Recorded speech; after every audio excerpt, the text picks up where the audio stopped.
ഇന്നത്തെ ലഞ്ച് കണ്ടാലോ? ചൂട് ചൂട് ചോറ്,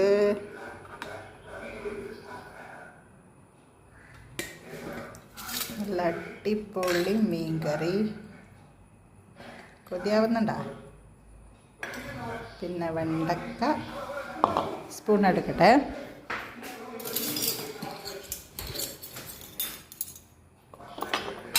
നല്ല വെണ്ടക്ക ഉപ്പേരി, പിന്നെ കുമ്പളങ്ങ സൂപ്പറല്ലേ?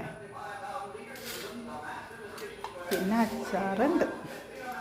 അച്ചാറ് വേണ്ട, കറി ലേശം കൂടി എടുക്കാം, കഷ്ണം. ഇപ്പം മത്തി കിട്ടുന്ന സീസൺ ആയതുകൊണ്ട് മത്തി. അടിപൊളി അടിപൊളി അടിപൊളി. എന്താ മത്തീൻ്റെ കളർ? Super super super.